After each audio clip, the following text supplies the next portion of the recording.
It is episode 11, June 11th, 2020.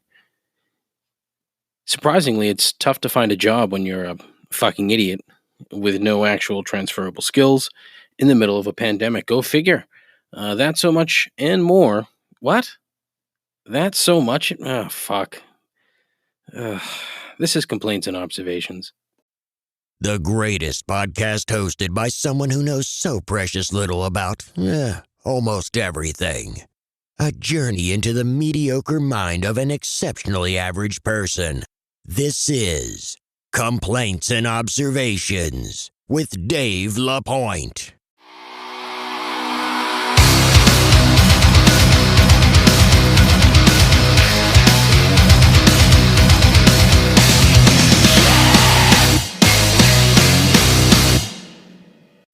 Who the hell is Dave LaPointe? Thank you as always, Ken. Appreciate that. I am your host, Dave LaPointe. Off to a horrible start this morning, as evidenced by that show open. So, typically my day is getting up, going for a walk, doing some exercise, trying to get my body moving in the right direction. And then I typically come down to the basement here where the podcast studio is located and get started on the daily job search because, as most of you are well aware, at this point I am still unemployed and, finding a job, which I kind of assumed would be difficult, but and I shouldn't even say that I'm surprised that it's difficult. I'm not really. What I'm surprised about is what's available, which is next to nothing. And, these companies are being very particular and very picky. And obviously, and personally, I think well within their right to be so. I mean, the talent pool is currently saturated. So the talentless pool is also even more saturated. So those of us with no talent are fucked, royally fucked. Kind of tough. But, so, I come down and this morning I was just horribly frustrated. Yesterday I was too. I had an interview scheduled for 11 a.m. yesterday. That was then rescheduled at 10 past 11. Due to a, quote, family emergency, end quote. I hate that. Did your family emergency happen at right at 11 a.m.? I don't know. What do I know? Honestly, I don't care. It's for a company that probably has no interest in me anyway. Why they bothered? Not sure. But, So... bunch of nonsense that I want to talk about on the show today. Handful of different things, but wanted to start with the job search only because it's a topic that I don't know if anybody who listens to the show is currently unemployed. I can think of one person who is currently unemployed who doesn't listen to the show. Thank you, friend. It makes me angry. No, it doesn't make me angry. Whatever. I don't really care. But yeah, I'm not being awfully picky with where I apply. I'm being, picky in terms of, okay, could I do this? Yeah. Is this a company that I can actually locate on the internet? The number of fucking scam jobs that I'm seeing. And they may not be scams, but it's what, these companies that fucking just turn over people left and right. Constant turnover. It's like, oh, let's just fucking churn and burn. Let's drain them. Let's get everything we can out of them, pay them nothing, and get them out the door. There's a lot of that. And especially now, I'm getting so many emails from non-existent companies. Emails like, oh, hey, we have that interview scheduled for you next week. I can't find you anywhere. You don't exist. You're a ghost who somehow managed to get my email address. But So tons of that shit. I lost my train of thought. That's the other problem. I'm so flustered. I've been incredibly flustered the last couple of days, and I'm just way out of sorts. More out of sorts than usual, which is 9 times out of 10 entirely out of sorts. But yeah, I'd love to. I want to be one of those people that comes up with a completely nonsensical invention out of the blue. How awesome would that be? You invent one thing, you're done. I was talking to my wife yesterday. He was saying that she can't, it's hard for her to be out on the road using her Microsoft Surface computer.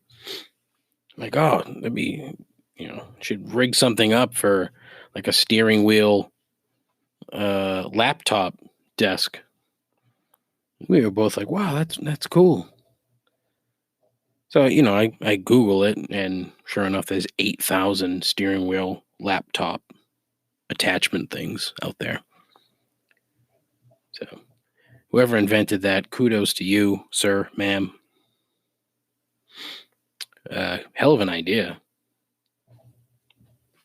Might have to get her one. That's a shitty gift, though, huh? Hey, here's a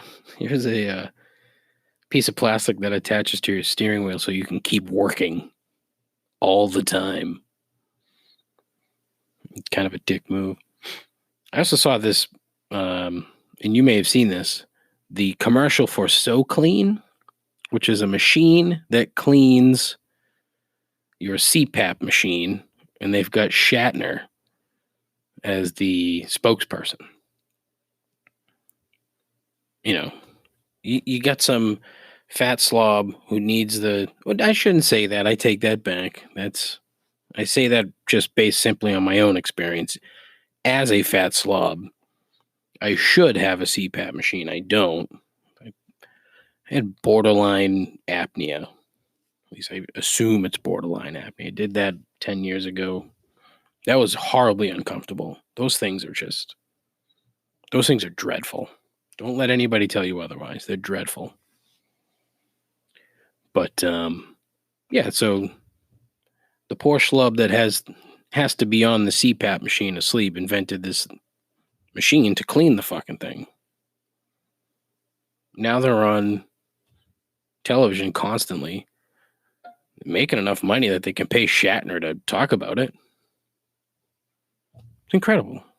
Like, what a niche product.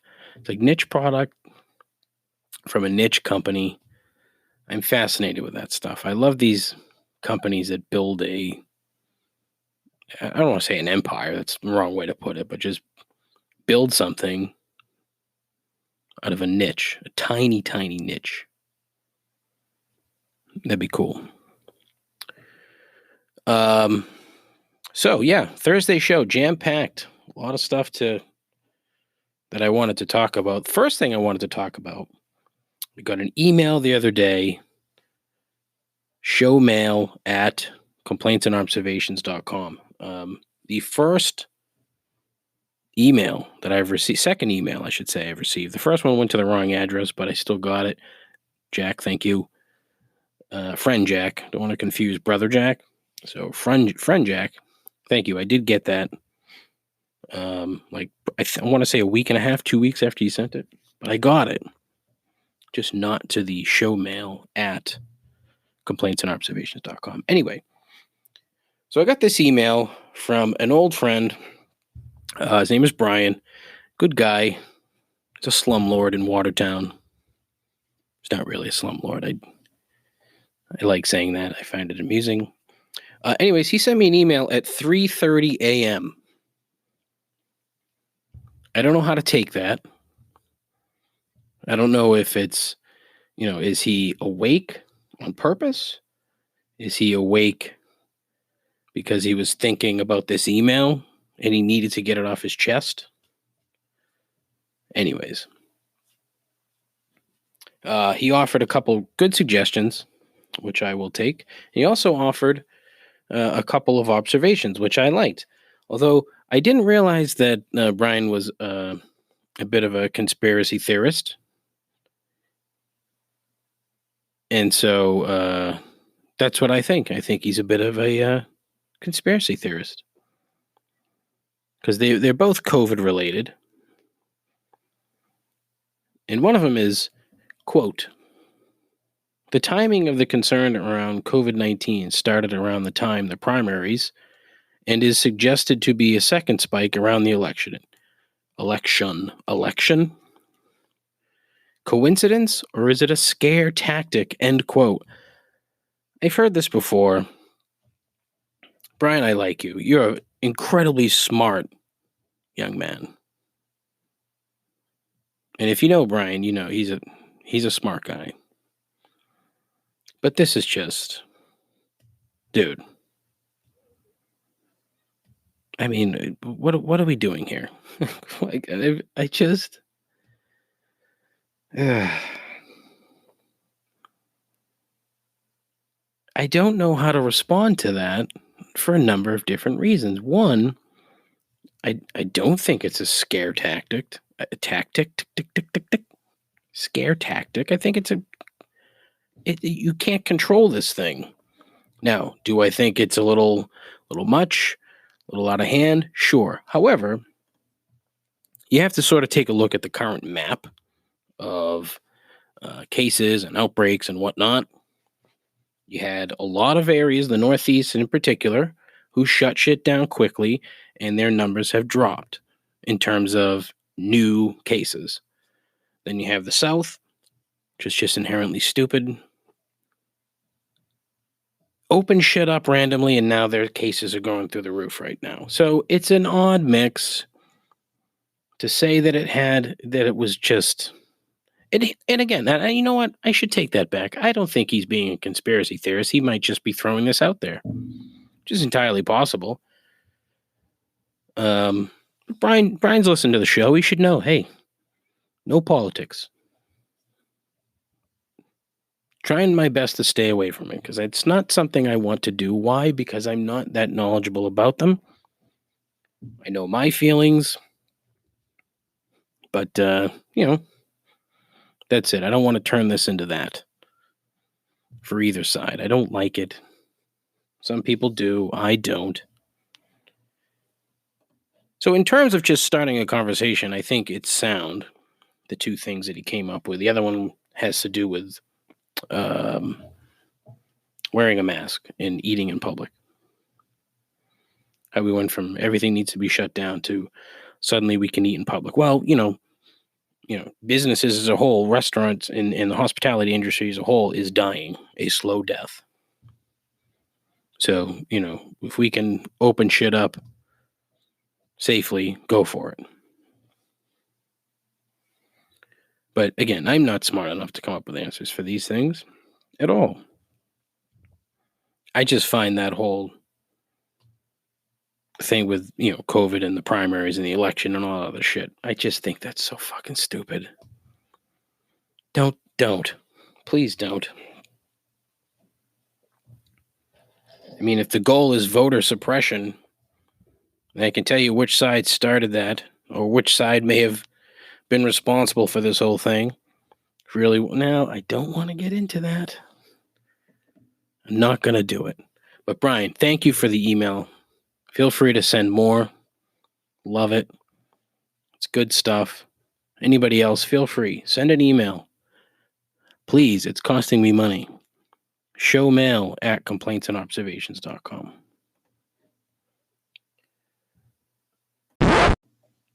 All right, sorry about that. I had to open up a can of Liquid Death.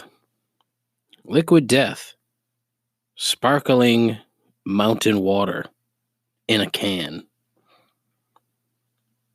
It's the free ad of the day.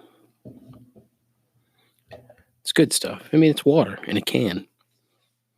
And it's lightly carbonated.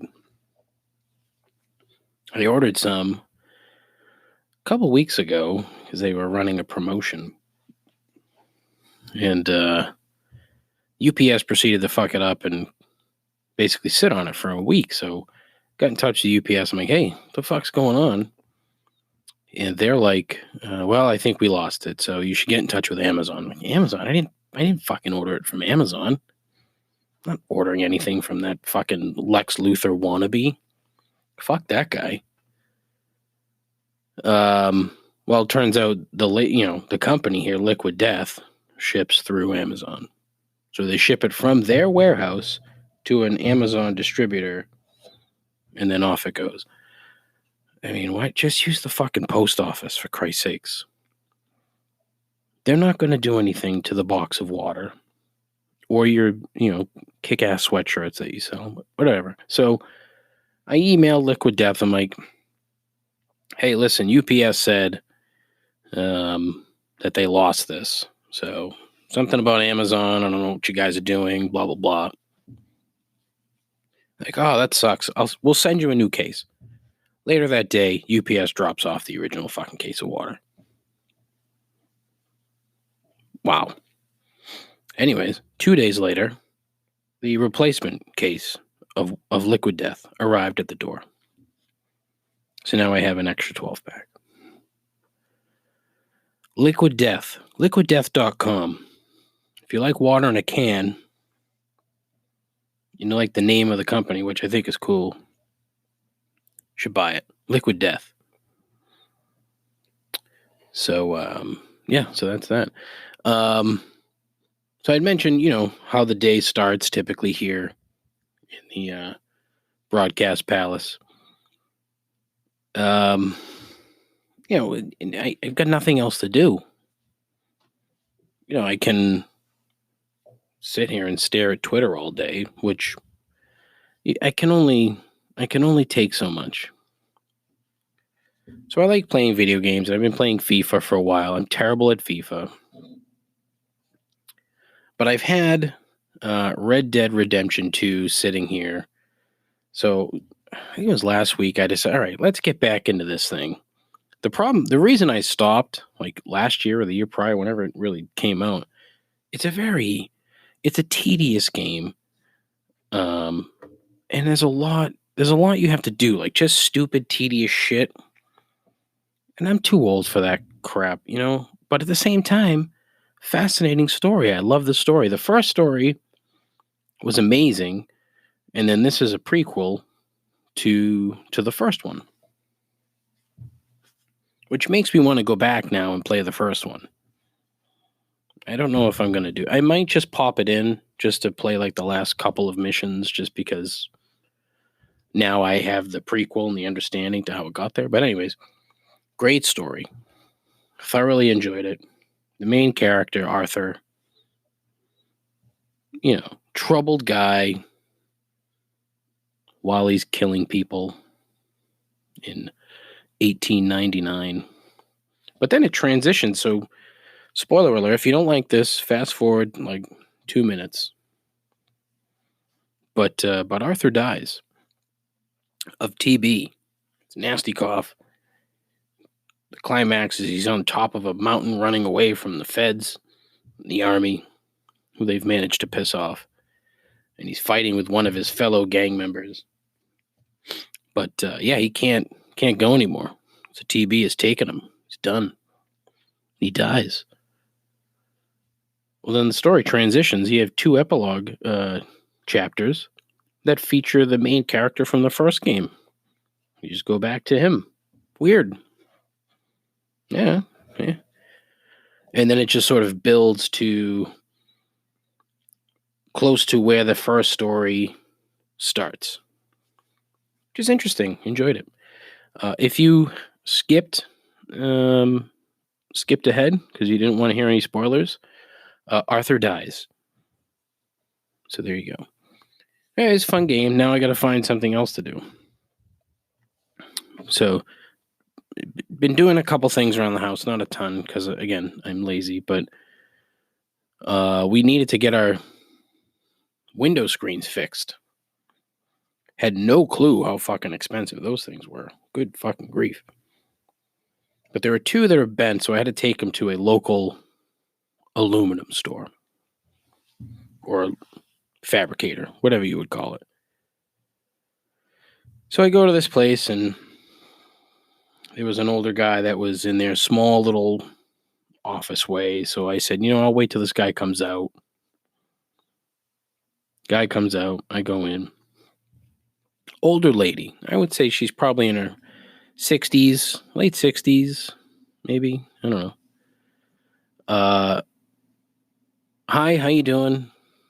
She's like, put those right over there. There's a whole pile of these fucking things, screens, bent, fixed, whatever, sitting there, waiting to be picked up or serviced or what have you. And the lady says, out of the blue, oh, I'm trying to reach my daughter. I'm like, I didn't say anything because I thought she was talking to somebody else. And so I look at her, and she's looking right at me. I'm like, oh, fuck, she must be talking to me, as if I know what the fuck she's talking about. And then she says, I think I might have food poisoning. Like, oh, boy, here we go. I mean, way too much information, lady. Because what followed was too much information. Oh, I don't even know. I had a meal from Shaw's, went to Shaw's and got one of those pre-packaged meals. And now like last night I was making dinner for my husband. It was all I could do to just get everything together and make it for him. I didn't even eat it. Now I'm trying to call my daughter. She's a nurse. She'll know what to do. All right, well. Meanwhile, I'm just waiting for her to take my information so we can get these fucking things fixed and I can get the hell out of there, because now I'm uncomfortable. She asked me my name and my phone number. I'm like, yeah, okay. Thank you. Oh, I had to lay down. Oh, I didn't know what was going on. And this lady never had fucking intestinal distress. I mean, shit. I get this all the time. I mean, folks that listen to the show on Monday knew that I had it on Monday. From the old Celtic pub, Pawtucket, Rhode Island. Shithole. Shitty kitchen, not a shithole. I mean, it's a shithole, but it's a fun shithole. I just don't understand the need. Like, I have never been in this establishment ever. I don't know this person, and she feels the need to share this information with me. Small talk is fine. You want to talk about the weather? I can live with that. I don't particularly care for it, but I can live with it. It's all right. Hey, how you doing? I'm okay. Hey, how about this COVID, huh? Wow. Because this lady's like, oh, the guy that was just in here said I might have COVID. I'm like, what the fuck? Ma'am, your current issues have nothing to do with that particular ailment. So you're off the hook. You don't need your daughter to tell you that. She shares this information with me, and now I've just waded right into the conversation. Because now I'm seen as this guy's listening to what I said. Well, what the fuck are you supposed to do? You're stuck. What do you... Imagine you ignore this person. So someone is sharing this information with you, and you just ignore them flat out. You don't say anything. Now you look like a fucking prick. Because you're not conversating with this woman, and she's telling you that she's had diarrhea for the last day and a half. I don't know. It's a no-win situation. You don't want to be involved, yet you don't want to come off as a fucking heartless prick. Especially when you're dropping stuff off to be serviced. If I was picking something up and she said that shit, I'm like, all right, I'm sorry to hear that. Here's your money. Give me my shit. See you later. Have a good day. Terribly sorry, ma'am.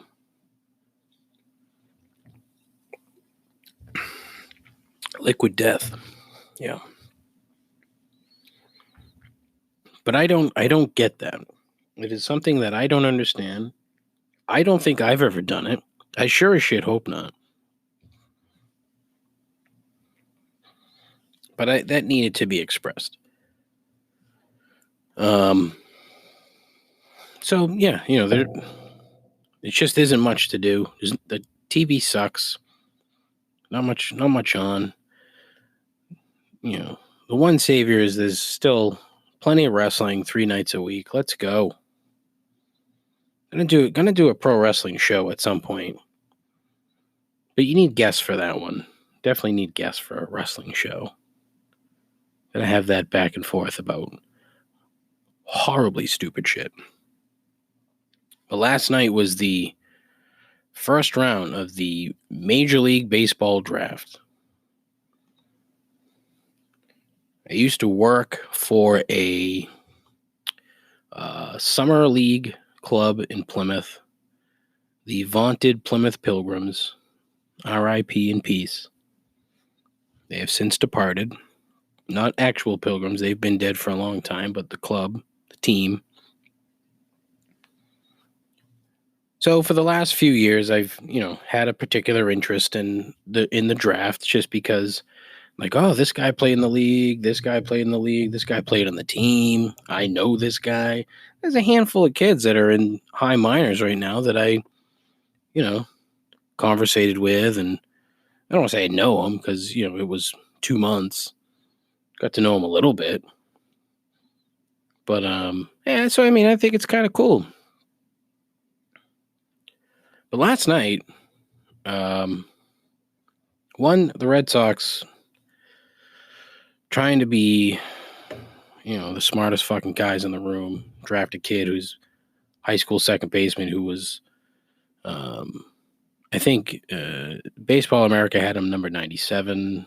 Perfect Game had him like 267, some obnoxious ranking for this kid, and he was drafted 17th overall. Because, they can sign him for less than the slot money. It's a whole bunch of inside baseball crap that nobody really needs to know, other than, they passed on players who would be ready in a couple of years just because they wanted to save a few bucks and spend it further down the draft when they don't have a second round pick because they fucking cheated. But, so they draft a second baseman. High school second baseman. They have few positional strengths in their minor league system right now. Their trash system. Middle infield is one. Yet, I'm pretty sure, if I recall correctly, they drafted a second baseman last year. First or second round. I don't know. Anyways, the big thing is the names of these fucking kids.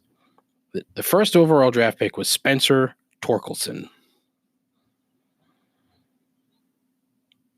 These names, there's so many names in here that instantly reminded me of like fake names in video games. Max Meyer. He was the third overall pick by the Marlins. Zach Veen. Garrett Crochet. Mick Abel. Pete Crow Armstrong. So many. Cade Cavalli. Sorry. A lot of I don't know. They just seemed like fake names to me. They seemed like names that video games would give to players who chose not to participate in the video game. Slade Sassoni. Drew Romo. Tanner Burns. They just sound like fake names to me. I don't know. It's not even that funny, but actually it's not funny at all. Just for whatever reason, I was kind of like, oh, Jesus. These names fucking suck. Anyways, fuck the Red Sox. That's it. Fuck baseball. Baseball's fucking screwing shit up left and right. But the big thing that I wanted to talk about today was NASCAR. NASCAR yesterday, after 72 years of existence, banned the Confederate flag from all of their events and all of their merchandise and on the cars, and so everything else, they've banned it. Like I said, 72 years overdue. Too many people that I've seen on social media is, oh, you can't whitewash history and you can't get rid of it. You're not changing history. You're simply removing that fucking rebel nonsense that you want to talk about whitewashed. Good grief. Tearing down statues, which I'm all for. There's no need for them. Why are we deifying losers? They lost. Why is it anything other than they were traitors and rebels and racists? That's all they were. But at the head of this thing, well, not the head, but the most fascinating aspect is one of the only black driver on the circuit, Bubba Wallace. You want to talk about fucking massive balls. This kid, I mean, holy fuck, I can't imagine the burden or the pressure. Maybe those are the wrong words for it, but that takes fucking nuts. You are the only black driver in a historically racist, I don't want to say sport. That's not right. One, because it's not a sport, and one, I don't think everybody that's involved in NASCAR is a racist. It's wrong. But you go to a NASCAR race and you see that fucking flag all over the place. This dude last night runs a race where the car's blacked out, Black Lives Matter on the car. It's like, fucking A, dude. I mean, that guy's a fucking hero. If only for the fact that he's got monster balls. Monster balls. Just to be in that industry, in that environment. And he's driving for Richard Petty, who is the king, quote unquote. I mean, a black driver in Richard Petty's car. It's not actually his car, but for his racing team, with Black Lives Matter on it. And if there were people in the crowd, it would be even crazier. Because, I mean, the fucking troglodytes that would be fucking throwing shit at his car they wouldn't have been able to run the race. There's no way. But holy hell. Oh, I loved it. I thought it was great. Fucking stick it to him, you know? Yes, we're taking away your fucking flags. And now, here comes the number 43 blacked out. It says Black Lives Matter on it. What a middle finger to all the fucking ignorant pricks that love that sport. I thought it was great. Thoroughly enjoyed it. And then you have a big story about this NASCAR truck driver, Ray Cicerelli, who comes out and says that he's not racing anymore because they got rid of the Confederate flag. What they don't tell you is that Mr. Cicerelli is 50 years old, was probably planning to retire anyway. Never won a race. He's only been racing for about 6 years. His best finish is 33rd. Big loss for the NASCAR Truck Series. Racist Ray Cicerelli. Congratulations, sir. Asshole of the day, Ray Cicerelli. Be a nice segment, asshole of the day. Yeah, too many. I was calling segments slices because I wanted to be different. Nobody listens to your show, Dave. Who the fuck cares? I did a little market research the other day on the Instagram. Posted a little poll. Hey, have you listened to the show? 61 people saw the poll. I received 21 replies. So, yes or no. That was it. So roughly 40 people couldn't be bothered with selecting a yes or a no, or just a flat no. Instead, they ignored it. And these 61 people are friends, colleagues, old friends, old colleagues. I mean, there were more yeses than nos, which was good. I followed up with 2 questions. Hey, if you haven't, why not? If you have, what did you like? What didn't you like? So here I am thinking, all right, this would be a good way to kind of gauge, audiences, trying to figure out where I should be going with this thing. And I got one answer from those questions from an old acquaintance. And she simply said, seems like something I would be interested in. I just forget about podcasts. A wonderfully honest answer. I loved it. Thank you, Rachel. Thank you. You're not going to hear this because you don't listen to podcasts, but still, thank you. Terrific. But I'm disappointed in 40 people. That's a large number, 40 people. And yeah, it was kind of a bummer, I must say.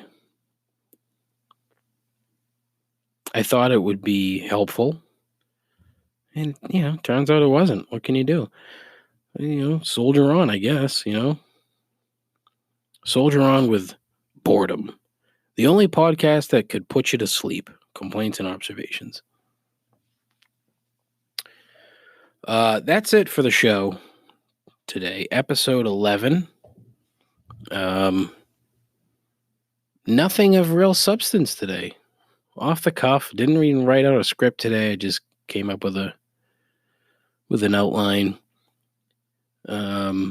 But again, as always, the invitation is out there. If you are listening to the program and you would like to participate, feel free to leave a voice message. You'll find that at the bottom of the show notes on your listening platform of choice. You can send an email, as my dear friend Brian did, showmail@complaintsandobservations.com. You can check out the Twitter page, Complaints Pod. Check out the Instagram page, Complaints and Observations Pod. Yeah, the thing of it is a fucking long name. I don't know. Maybe I should change that too. If you have my number, give me a call, shoot me a text. Let's talk about we could fucking talk about anything. Want to talk about sports? Awesome. Next Thursday, we're going to have a dedicated show. The entire show is going to be about the Premier League restart. Very excited to do that. If you like soccer, come on, let's go. Let's talk. Could talk via the old Zoom, Skype. I don't have a microphone for you yet, so you can't come to the house. We might be moving at some point. So perhaps the broadcast studio will be changed to something more glamorous than the basement. Although the basement's nice. I love it. We'll see. Yeah, so next Thursday, Premier League Part 2 preview show. We'll talk about Liverpool running away with it. That'll be 14 seconds. So I don't want to talk about Liverpool. Talk about the rest of the top 5, relegation battle. I think most of my focus will be on how much hair I'll lose from West Ham losing and possibly getting relegated.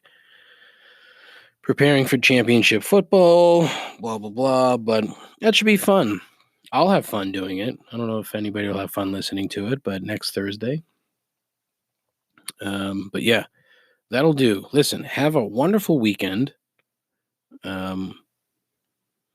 Enjoy what it is that you're doing. Support your local business. If your favorite restaurant has outdoor seating, by all means, go. Enjoy it. Have a drink or 5. Think of your dear friend Dave. And that's it. Thank you so much for listening. Godspeed. Ta-ta.